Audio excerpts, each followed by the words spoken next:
Eventualmente, talvez você se depare com situações nas quais brotem dúvidas sobre como surgiu a humanidade. Talvez você tenha lido algum artigo descrevendo povos antigos, como os egípcios, talvez os sumérios, ou quem sabe os hindus. Talvez você tenha se interessado por fazer uma leitura das histórias bíblicas ou das mitologias gregas que descrevem o mundo em épocas ancestrais. Talvez ainda você tenha assistido a uma série na qual os povos da Atlântida ou da Lemúria tenham construído as pirâmides da antiguidade. Aí bate aquela dúvida: afinal, qual é a história real por trás do surgimento da humanidade? Analisando todas as histórias, todas as teorias e todos os estudos que falam sobre o tema das origens do homem e da humanidade, verificamos que é possível agrupá-las por afinidade em quatro correntes alternativas distintas, que são o evolucionismo, o criacionismo, o paleocontato e a antiga civilização.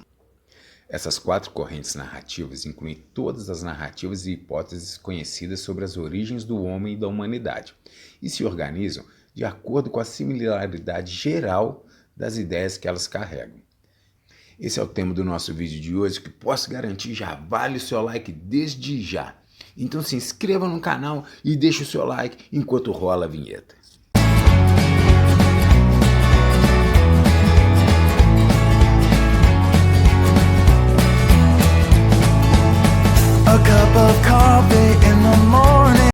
A primeira corrente narrativa é a do evolucionismo, a qual é bancada pelas cátedras científicas. Sem sombra de dúvida, essa corrente é a que melhor pavimenta o entendimento sobre a saga humana na Terra, uma vez que possui forte embasamento empírico e é a que mais se afasta de conjecturas especulativas. Mas mesmo entre as cátedras científicas, nem sempre há só consenso sobre o tema das nossas origens. Um exemplo: os egiptólogos afirmam que a esfinge do Planalto de Gizé foi construída por volta de 2600 AEC, enquanto que os geólogos garantem que ela foi construída mais atrás no tempo, em algum momento entre 5000 e 10.000 AEC. Da mesma forma, os arqueólogos apresentam hipóteses sobre quais teriam sido as técnicas de construções empregadas para erguer as pirâmides do Egito, as quais, quando analisadas por engenheiros, são imediatamente contestadas. E mesmo dentro de uma mesma cátedra científica, as diferenças também existem. Os linguistas, por exemplo, ilustram bem essa divergência interna quando discorrem sobre a provável época na qual teria surgido a linguagem falada. Nesse sentido, as hipóteses alternam desde tempos tão remotos como há 200 ou 300 mil anos atrás, quando os Homo sapiens surgiram, até tempos bem mais recentes, como 27 mil anos atrás, quando a última glaciação atingiu seu auge.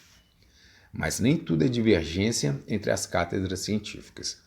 Um bom exemplo de como as hipóteses científicas podem apresentar bom encaixe entre elas se refere à sequência de eventos observados no período entre 11.000 a 9.500 AEC. Os arqueólogos encontraram evidências demonstrando que dentro desse período o homem domesticou o cão, introduziu as primeiras práticas agrícolas, começou a criar animais de rebanho e substituiu as antigas ferramentas de pedra lascada por novos objetos de pedra polida. Confirmando a veracidade desses achados arqueológicos, os historiadores costumam associar esse mesmo intervalo de tempo ao período que vai do início do Mesolítico ao início do Neolítico pré-cerâmico, uma subdivisão do Mesolítico, que por sua vez é a fase intermediária entre os períodos Paleolítico e Neolítico. Nesse sentido, os geólogos demonstram como o período Mesolítico teve início em algum momento próximo a 10.800 AEC. Pesquisas geológicas de vanguarda demonstram ainda que, por volta dessa época, a superfície da Terra teria sido alvo de violentos impactos decorrentes da entrada de um corpo celeste que, em rota de colisão com o nosso planeta, se fragmentou ao entrar na atmosfera terrestre. Os climatologistas confirmam a sequência dos fatos narrados pelos geólogos quando identificam que, por volta de 10.700 AEC, houve um período de súbito resfriamento da Terra, o qual só teve fim quase um milênio mais tarde, já por volta de 9.600 AEC. A climatologia identifica esse período como Dryas recente. Por fim, os paleontólogos identificam que justamente dentro desse período associado ao Dryas recente, houve uma forte redução na quantidade de espécies de animais de grande porte em todos os continentes. A ocorrência desse grande número de encaixes de fatos com mútua confirmação é o que faz com que a corrente narrativa evolucionista seja o pavimentador natural do entendimento sobre as origens do homem e da humanidade. A segunda corrente narrativa é a do criacionismo, cujos maiores patrocinadores são as religiões abraâmicas e dármicas. Basicamente, a narrativa criacionista defende que o homem foi criado por um Deus criador, que teria concebido todas as coisas e todos os seres vivos que se encontram no universo. Embora possam parecer muito diferentes, o fato é que esses dois grupos de religiões, abraâmicas e dármicas, apresentam fortes similaridades entre si, as quais parecem não ser do conhecimento da maioria das pessoas do nosso tempo. A primeira dessas similaridades reside no fato de que as religiões abraâmicas e dármicas encontram origem em um mesmo povo, que teria vivido no norte do Crescente Fértil entre 9.500 e 7.000 antes da Era Comum. Seus descendentes, antes de criar as religiões abraâmicas e védicas, estiveram por trás do surgimento de tradições ainda mais antigas, hoje já extintas. Foi só por volta de 2000 AEC que os descendentes desses antigos habitantes do norte do Crescente Fértil, notadamente arianos, indo-europeus e semitas, fizeram os primeiros movimentos que levariam ao surgimento das mais antigas religiões abraâmicas e dármicas, as quais floresceram na sequência dessa época, mas em diferentes regiões. Diversas outras similaridades podem ser apontadas entre esses dois conjuntos de religiões, abraâmicas e dármicas, que, juntas, são seguidas por cerca de 5/7 da população mundial atual, enquanto que uma 7ª parte segue outras religiões, ao mesmo tempo que a última parte não segue religião alguma.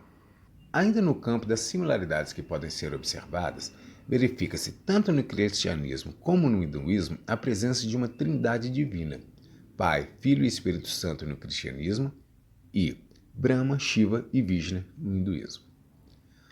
A estrutura hierárquica celeste de cristãos e de hindus descreve como o Deus Criador é auxiliado por uma legião de seres no plano espiritual, anjos na tradição abraâmica e devas na tradição hindu, além de um contingente de seres encarnados na Terra, notadamente mais evoluídos, os santos do cristianismo e os deuses menores do hinduísmo.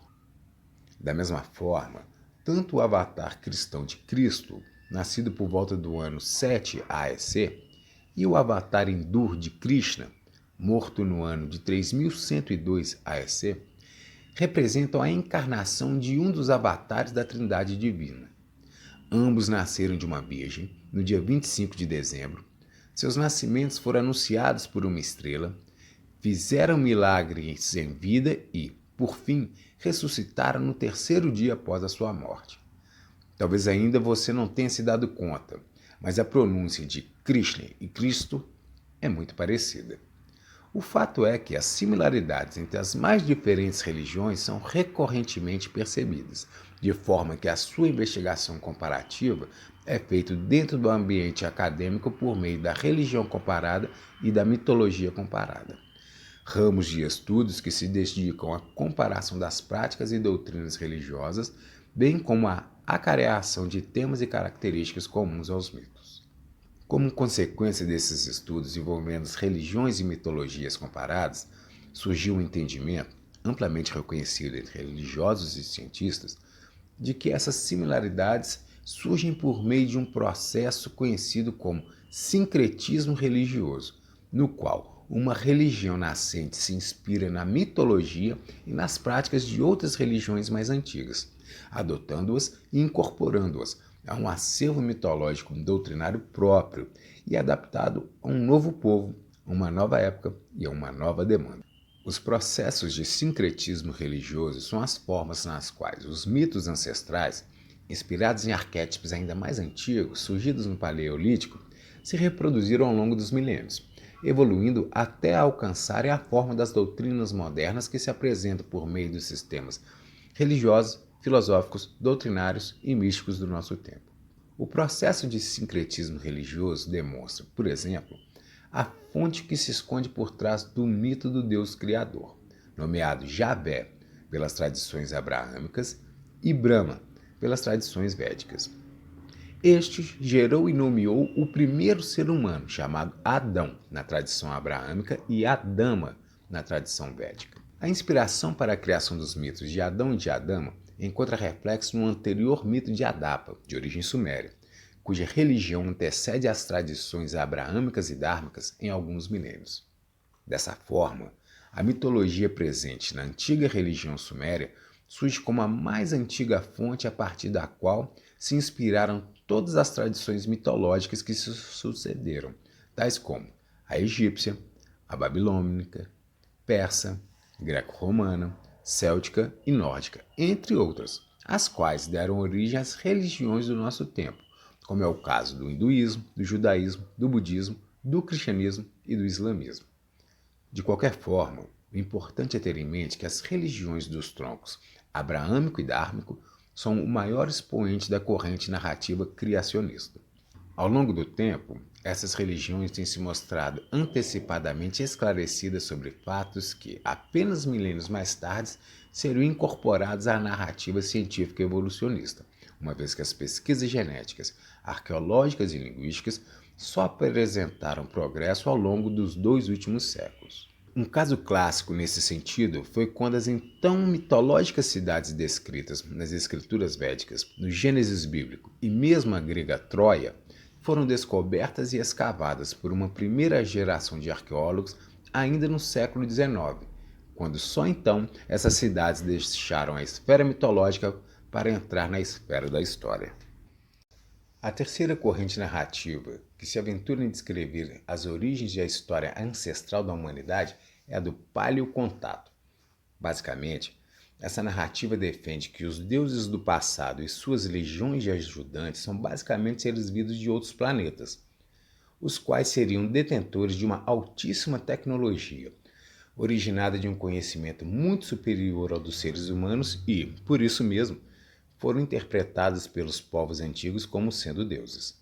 De acordo com a narrativa do paleocontato, esses seres de origem extraterrestre legaram não só monumentos, como conhecimentos aos povos antigos. Eles também teriam criado o Homo sapiens, por meio de manipulação genética, a partir de hominídeos arcaicos que já estavam presentes na superfície do planeta quando eles chegaram aqui.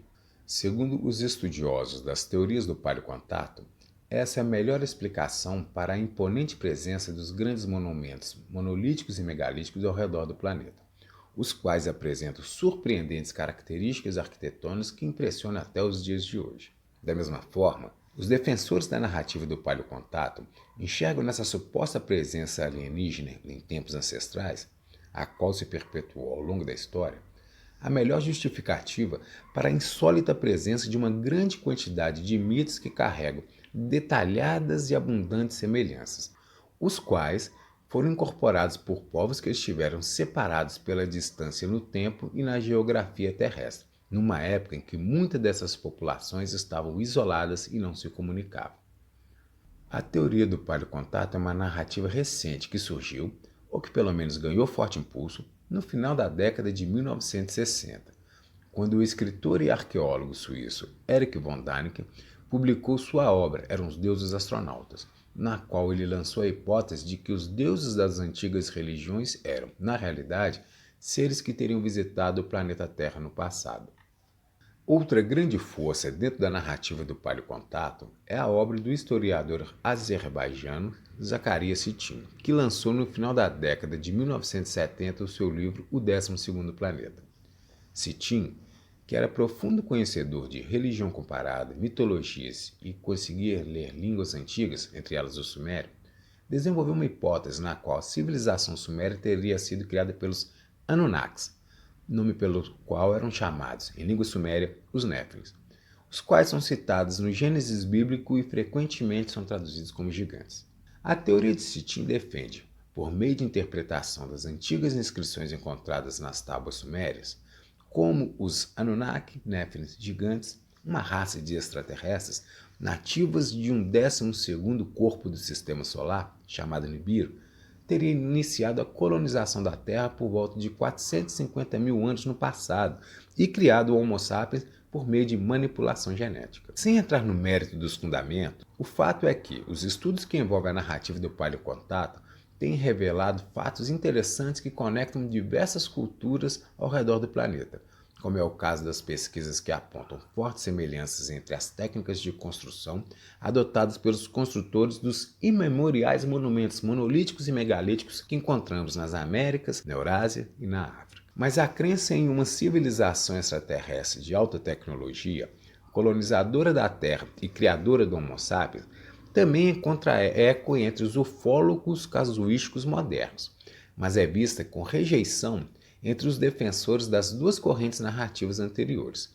Embora uma ou outra semelhança entre as ideias dessas correntes não pareça serem difíceis de serem correlacionadas. Mas o fato é que algumas das concepções admitidas pelos partidários do paleocontato encontram maior afinidade com a hipótese narrativa seguinte. A quarta e última corrente narrativa refere-se à narrativa da antiga civilização. De maneira geral, essa narrativa propõe que as origens dos antigos monumentos e do conhecimento dos povos ancestrais convergem para uma humanidade anterior, a qual teria sido destruída por um grande terremoto e inundação que teriam culminado com a submersão das águas dessa antiga civilização em águas oceânicas. Nesse sentido, algumas teses sustentadas por essa corrente narrativa encontram pontos em comum com aquelas defendidas pelos adeptos do paleocontato. De acordo com a narrativa da antiga civilização, uma ancestral civilização humana, tecnológica e socialmente avançada, teria existido em tempos imemoriais. Os poucos sobreviventes da catástrofe global que teria destruído essa antiga civilização estariam por trás da criação dos mitos citados pelas antigas tradições mitológicas, as quais mais tarde dariam origem às tradições abraâmicas, dármicas e orientais do nosso tempo. Da mesma forma, os descendentes desses sobreviventes, os quais teriam sido identificados como os deuses pelos povos antigos, teriam legado o conhecimento de astronomia, mitologia, matemática, escrita, astronomia e arquitetura às populações das bacias do Tigre e Eufrates, do Nilo e do Indo. O principal expoente dessa narrativa é o mito grego de Atlântida, citado por Platão e que diz que essa civilização teria existido além das colunas de Hércules, em referência ao Estreito de Gibraltar, antes de afundar nos domínios de Atlas, ou seja, no Oceano Atlântico, em algum momento próximo ao ano de 9600 AEC, segundo a estimativa de tempo dada pelo filósofo grego. Mas, por mais que as origens da civilização humana tenham sido cada vez mais empurradas para trás no tempo, até onde as cátedras científicas sabem, não existe nenhuma evidência que indique ter existido essa antiga civilização citada por Platão. A base de sustentação da mitológica civilização atlântida encontra-se em fontes que remontam a povos ainda mais antigos, as quais chegaram até nosso tempo por meio da mitologia grega. Embora a tradição abraâmica seja omissa sobre o tema, a ideia de uma sucessão de ciclos envolvendo o florescimento, amadurecimento e extinção de antigas civilizações encontra eco em diversas outras tradições, as quais chegaram ao nosso tempo por meio dos ensinamentos de algumas tradições místicas, espiritualistas e orientais, que contam a sucessão da civilização hiperbórea, lemuriana e atlante. Esse é o caso, por exemplo, da teosofia, que descreve a sucessão das 7 raças raízes, onde a Atlântida é apenas a quarta numa sequência de 7. Da mesma forma, as tradições espiritualistas ocidentais de orientação kardecista expressam ideias que descrevem a transmigração planetária de almas, cujo objetivo é proporcionar experiências de encarnarem na Terra. Essas ideias se expressam no mito dos exilados de Capela, que descreve os motivos pelos quais as almas do rebanho cristão, com origem na constelação de Cocheiro, teriam sido transmigradas para a Terra. Tem também a tradição védica, que descreve o conceito das rondas planetárias, que demonstram o processo no qual sucessivas humanidades florescem, evoluem e se extinguem ciclicamente na superfície de um planeta, cujas rondas operam como engrenagens dentro de diferentes cadeias planetárias. Por fim, a própria tradição do Antigo Egito, que foi a fonte do conhecimento onde os gregos afirmaram terem buscado conhecimento sobre a existência da lendária Atlântida. Algumas dessas fontes demonstram a presença de ciclos de criação e destruição de sucessivas humanidades, frequentemente incluindo o retorno de avatares, cujas narrativas se dão em uma escala de tempo que confronta o entendimento lógico, mas que obedeceriam a leis universais ainda pouco compreendidas no Ocidente. É nesse sentido que a cosmologia védica das religiões dármicas ensina que o tempo é cíclico. Sobre isso, o cosmólogo e astrofísico americano Carl Sagan disse no seu livro Cosmos que o hinduísmo é a única dentre as grandes religiões do mundo dedicada à ideia de que o cosmos sofre um número imenso, mesmo infinito, de mortes e renascimentos. É a única religião na qual as escalas de tempo correspondem às da cosmologia científica moderna. Saindo de dentro do âmbito dessas quatro correntes narrativas, o fato é que os cientistas ainda não têm respostas claras para muitos pontos desencaixados dentro da narrativa das origens da humanidade, embora as últimas décadas tenham sido prolíferas em novas descobertas que prometem lançar luz à questão. Nesse sentido, a saga humana na Terra figura como uma narrativa que ainda se encontra em construção, a qual eventualmente tem revelado o surgimento de interessantes pontos coincidentes que emergem quando sobrepomos as diferentes correntes narrativas. Portanto, as conclusões sobre como surgiu a humanidade devem ser alvo de cautelosas avaliações, sob o risco de serem apresentadas respostas precipitadas, especulativas e mal fundamentadas, baseadas apenas em pressupostos confusos ou equivocados, mas fortemente enraizados. Mas o fato é que a investigação científica já tem revelado muito sobre o tema, seja confirmando velhos mitos, seja eliminando antigas superstições. Mas a sensação é de que a linha investigatória ainda pode vir a sofrer alterações de curso a qualquer momento, na medida em que as tecnologias e os métodos investigativos evoluem e que novas pistas surgem. Analisar a periodização da história por meio da passagem das eras astronômicas traduz um esforço de lançar um olhar em sintonia com o mesmo ponto de vista usado pelos povos antigos. Daí a minha predileção por usar esse formato. Então é isso aí, esse foi o vídeo da semana, espero que tenham gostado. Se gostou, compartilhe o vídeo com os amigos e não deixe de se inscrever no canal para prestigiar o meu trabalho. E não se esqueça também de deixar o seu like. Na descrição do vídeo eu deixei, como de costume, uma ampla referência bibliográfica para quem deseja se aprofundar nos assuntos abordados nesse vídeo, bem como o link para o meu blog, para você poder acessar conteúdos complementares aos vídeos do canal. Os comentários são a melhor forma de saber o que você achou do tema, ao mesmo tempo que prestigia o canal. Então, diga nos comentários qual dessas correntes narrativas tem a sua preferência e por quê. Só não deixe de comentar. Um grande abraço e até o próximo vídeo, pessoal.